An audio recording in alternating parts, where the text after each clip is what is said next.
People say, well, how can they survive that? How can they? It's because they've developed levels of leadership under them. But if you haven't been a very good leader and you're just at the bottom and you make a mistake, it's going to be over very, very quickly. So the question I would be asking, here's the questions I would ask for your exercise. Question number one, what level am I on with most of the people? In other words, find out your average level for if you've got 10 people, if you took all of them and kind of said, this is the average, what level would you be on? The second question will be, who was on each level with me? Put their names beside each level so that you have an idea. You know, these 3 people are on level 1, these 2 people are on level 2. Get their names. Then the third question you ask yourself is, what do I have to do to increase my influence and leadership with them one level? How do I get them from level 1 to level 2? Well, it's very simple. To get them from level 1 to level 2, you've got to develop relationships with them.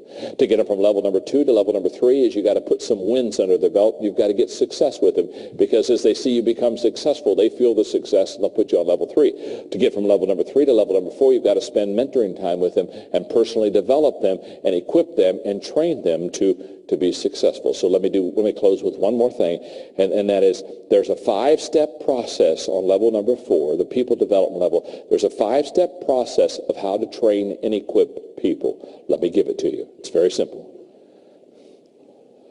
Step number 1, the first thing I do to equip people is what I call the I do it stage. Very simply, if I'm going to equip you to do something, I have to be able to do it myself. Again, we teach what we know, we reproduce what we are. Too many leaders are like travel agents. They're sending people where they've never gone themselves.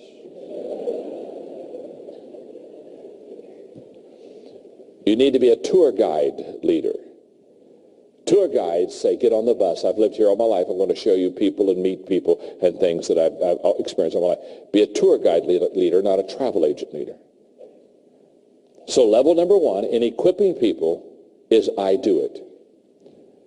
Level number 2 is I do it and you are with me. The greatest way to train people is by modeling. The greatest motivational principle in the world is people do what people see.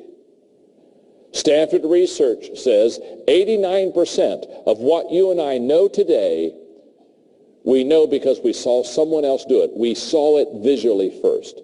89% is visual learning, 10% is audio learning, and 1% is through the other senses. So, I do it is stage 1 of equipping. I do it and you're with me as stage 2. You're watching me. I'm modeling for you. I'm the example. I'm showing you how to do whatever this is I'm training you to do. Step number 3 is you do it and I'm with you. Step number 3 is you do it and I'm with you. Now I'm watching you. You've watched me for a while. You've learned from me. You've asked a lot of questions. Now I'm checking you out to make sure that you do it well. Step number 4 in equipping people is you do it. You do it. In fact, simply here's how this works. You do it. Now, most people think at level 4 that they've equipped somebody. They've gone from I do it, you're with me, you do it, I'm with you, to you do it. Can I tell you something? You've never equipped somebody until they go to stage 5. Stage 5 is you do it, and someone is with you. That's when you begin to multiply yourself. When you can get to stage 5, level 5, in training and developing and equipping people. I do it, you're with me, you do it, I'm with you, you do it, and someone else is with you. Now you've started to multiply yourself. Now you've started to equip yourself. Does this make sense? Okay, all right, look at your neighbor and tell them, I am really learning a lot. Tell them that right now. I am really learning a lot. Look right back at the person who says, I'm really learning a lot, and say, thank God, that's why I brought you. That's why I brought you. Okay. It's 20 minutes after 3. We're going to take a 25-minute break. If you'll come back at 3:45, okay? I'll teach for one more hour. I'll teach to about 4:40, 4:45, okay? Now, here's what we're going to do. Yes, David? Okay, I'm going to go out and sign books. They want me to go out by the book table. I'll go out. If you've got the books, I'll sign the books by the book table. I'll meet you right out there. But let's do it. We got 25 minutes. Go get refreshments. Do whatever you got to do. Listen, at quarter till, please be back in here. Roger, kind of bring them in here. About 20 till, kind of start pulling them in. At a quarter till, so I could teach for one more hour. Okay, are you having a good time? Are you having a good time? Okay, let's go take a break. All right.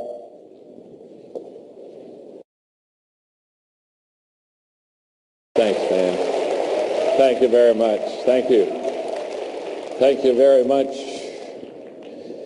How we doing? Have you got one more session left inside of you? Now, let me just say a couple of things here, because there are a whole bunch of people still out there, and they're going to be coming in for the next 5 minutes, I know. I felt bad because there was a line still for the books. And so what I'll do is, when I'm done speaking, I'll go right back out to that table. And if you have not had your book signed, I'll go back out for maybe 15, 20 minutes, and I'll sign before I have to go, because I have to speak somewhere else this evening here in town. So, but if you didn't get your book signed, if you'll go straight out to that table afterwards, or if you still haven't gotten your books, if you'll get them quickly, I'll do my best to sign them. Okay. Boy, I wish I had time for Q&A so that you could ask questions about things I've taught today. But as I wrap up and I come into my last session for the next 45 minutes, there is so much I want to teach, and there's such a limited amount of time. And so I'm kind of working through what do I want to kind of give you that can really add value and help you. And I think what I want to do is, first of all, I want to say that what I just lectured on, the 5 levels of leadership, the Power Group, it's the group or the Power Events, the group that has sponsored this, they do corporate seminars on the 5 levels of leadership on my material. This is major use throughout the United States. In fact, I just did a major webcast with Microsoft throughout all of America. And if you would be interested in having them come to you and teach for 2 days the 5 levels of leadership, they have a corporate training called Developing the Leader Within You. If you just go out there to wherever their place is and tell them you're interested in corporate events, they'll be glad to give you that information. So I hope that many of you do that. If you want to know more about the 5 levels of leadership, since I didn't have time to really teach all of it that I would have liked to, it's in my book. It's a whole chapter in my book called Developing the Leader Within You. So if you have that book, you can get a little bit more of because during the break I was having people say, boy, I'd like to have a little bit more on the 5 levels of leadership and influence. Okay. What I would like to teach now, in fact, I may try. I did so well with this, I may try again here. Now that I know which way to do it, I would like to take, I don't know, not a long time, maybe 10 minutes, and I would like to teach you how to prioritize your life so that you can be very successful in life. Because first of all, let's start here. A lot of people, they ask me if I do any teaching on time management. They'll say, do you have any books on time management? Do you do any teaching on time management? And I always give them the same answer. No, I don't do any teaching on time management, and I have no books on it. And here's why. Time management is an oxymoron. I'm blown away by people who say, well, teach me how to manage my time. First of all, you can't manage your time. It's going to go on whether you like it or not. So I don't teach time management, but when people want to make the best use of their time, I teach priorities. I teach them how to prioritize their life so that they can get the most out of it. I made a statement earlier today that I could tell, I didn't stay there very long, but I could tell it caught your attention.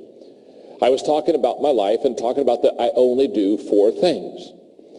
And I could tell you were kind of mentally hanging there for a little bit, and you were thinking, first of all, if I can only do 4 things well, the first thing you're thinking is I'm kind of a worthless individual. Which I would tell you, yes, I am, and I'm very proud of my worthlessness. In fact, I tell people all the time, I'll say, no, you don't want me. I'm worthless there. No, I'm worth, oh, no. It's amazing how much time you'll free up if you just declare you're worthless. Okay. A lot of people get involved in a lot of things because they have an ego bigger than their IQ.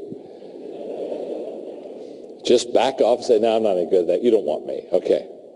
But I told you that I only did 4 things. And when I was talking about only doing 4 things, I can tell you, okay, 4 things. He only does 4 things.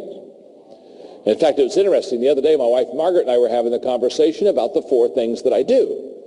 And she was telling me, she said, John, I really think you only are good at 3 of them anymore. So I'm getting less and less. I figured this way. You start with 4, you go to 3, you 2. When I can do nothing, they just bury me, okay?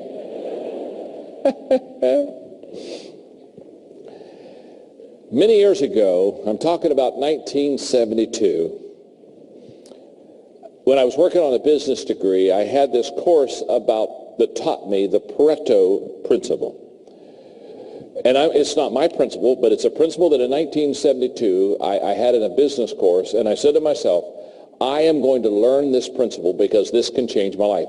And for 30 plus years, I have learned and lived by the principle I'm about to teach you about priorities. And it's very simple. And if you can get me back on the overhead, let me see if I cannot just kind of put this together for you for a second.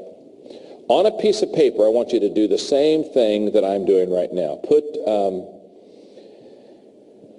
I want you to have 2 columns.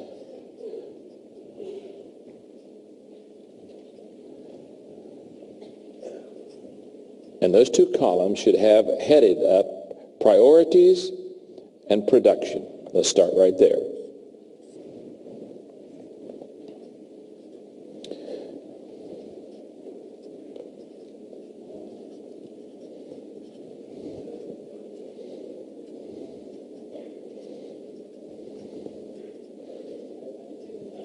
Now, Pareto was the guy that taught what we call the 20-80 principle. Let's look at our priority line first. Pareto would teach you and me that if we have 10 things to do, the first thing we should do is list them according to priorities. Put number 1 as number 1, put number 2 as number 2. The least important of all should be number 10. Now, Pareto says if we prioritize correctly the 10 things that we need to get accomplished, here's what he says. If instead of doing all 10 of those things, we just do the top 2, and on a piece of paper, do exactly like I'm doing. This is a visual teaching. So he says, if we have 10 things to do, but we only do the top 2 of those 10 things, here's what he says. We will get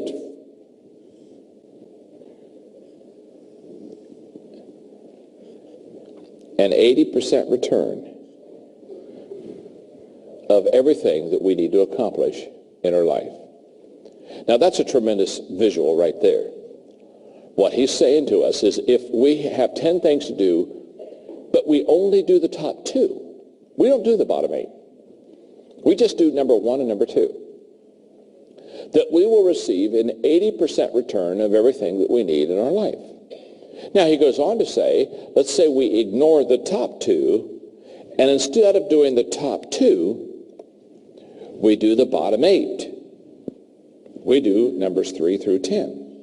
Here's what Pareto says. If we do the bottom 8, we will only get a 20% return of everything that we want to accomplish in our life. Now, when you just look at the visual that you have on your paper, it's pretty amazing. Here's a person who does 2 things, and they get an 80% return. They get a return 4 times what they've done. Here's a person who does 8 things, and they just get a 1/4 of the return. Now, it's from this visual and from this teaching of Pareto that we say in the States, we have an expression, that is, it's not how hard you work, it's how smart you work. Basically, this is a principle that teaches us choose or lose. You either choose your priorities. If you don't, you'll lose your effectiveness. Pareto basically said, it's not doing everything, it's doing the main thing that's going to be the difference in your life. Now, I first learned this principle in 1972. I've taught it thousands of times. I've lived it in my life. And basically the day I did it, I said, okay, John, you're going to very quickly, or as quickly as you possibly can, you're going to find out what you do well, and you're going to stay in your strength zone, and you're not going to do things you don't do well. So from 1972 to about 1982, it took me about 10 years to figure out what I did well. I only do 4 things well. So I only do 4 things. You see, the question is not, will your calendar be full? I'm going to assume all of our calendars are full. We're all busy. Is that true? How many of you are busy? Okay. The question is not, will our calendar be full? The question is, who will fill our calendar? Because the person that fills the calendar is the one who determines the priorities. And so because I understand that, and because I've learned that principle, I only do 4 things, and you say, well, how do I prioritize my life so that I only do 4 things? There are 3 words that I want you to write down. The first word is requirement. Very simply, you've got to ask yourself, what's required of me? In other words, when I prioritize my life, I have to do what I have to do. In other words, there are certain things that are required of me. That's not a choice. It's not an option. I have to do them. If I don't do them, I'm going to get fired. So when you get your priorities together, the first question you ask yourself is, what's required of me? Now, I do that continually. In fact, when I am applying for some kind of new job or new contract or whatever it is, one of the things I do is I sit down and I ask them this very simple question. What do I have to do that no one else can do except me? That's a huge question. In other words, what do I have to do that I have to do? No one else can do it. I can't train somebody to do it. I can't equip somebody to do it. I can't develop somebody to do it. I can't empower somebody to do it. I can't delegate somebody to do it. In other words, I have to do this, because whatever it is that you have to do that you cannot give to someone else, train somebody else, develop someone else to do, whatever that is, you're going to have to do it. So the first thing in settling your priorities is what's required of me. That's the word requirement. The second word is return. What gives me the greatest return? Simply stated, when I do something that I do very well, it brings a huge return back to me. It brings a huge return back to my organization. Now that gets me to the 4 things that I do.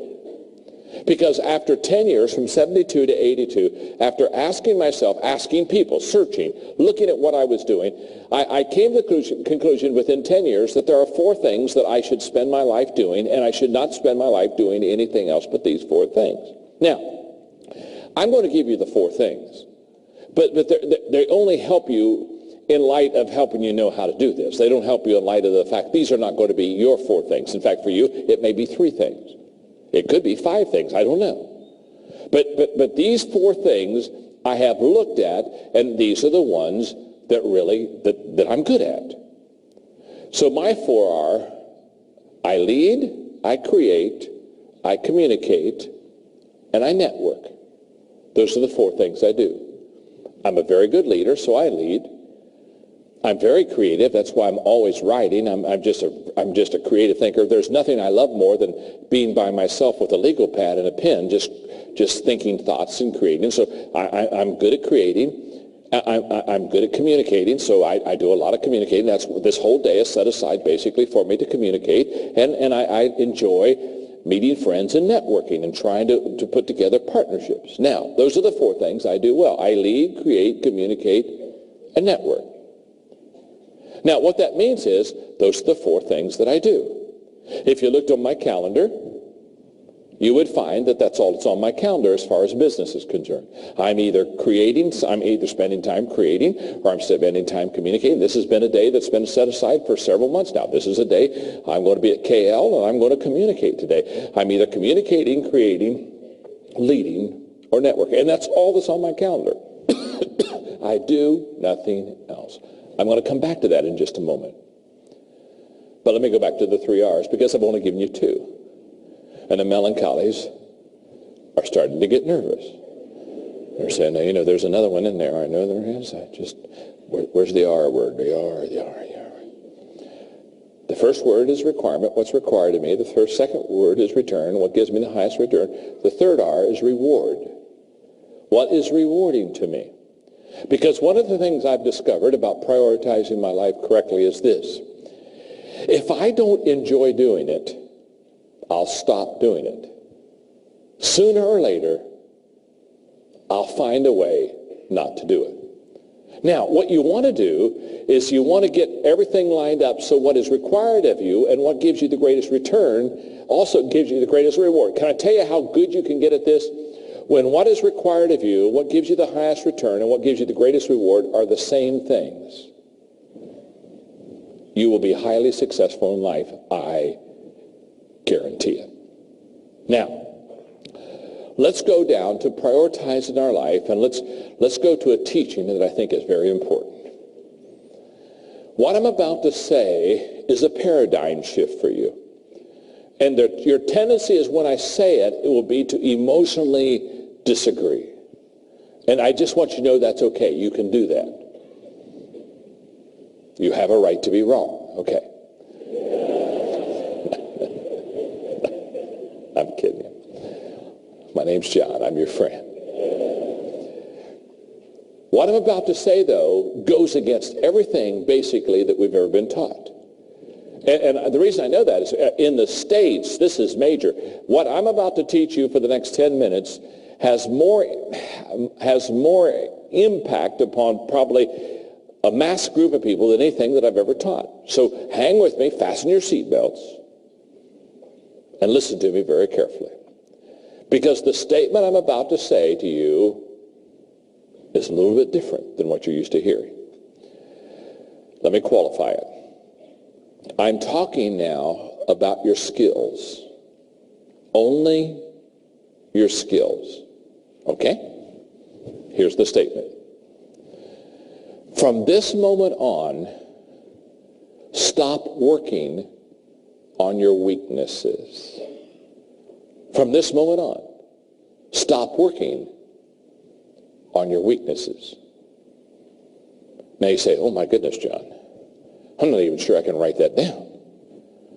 What do you mean, stop working on my weaknesses? What I mean is, stop working on your weaknesses. And you say, why should I stop working on my weaknesses? You should stop working on your weaknesses because you are weak in your weaknesses. You're not any good in this area. Now, that's against everything we've been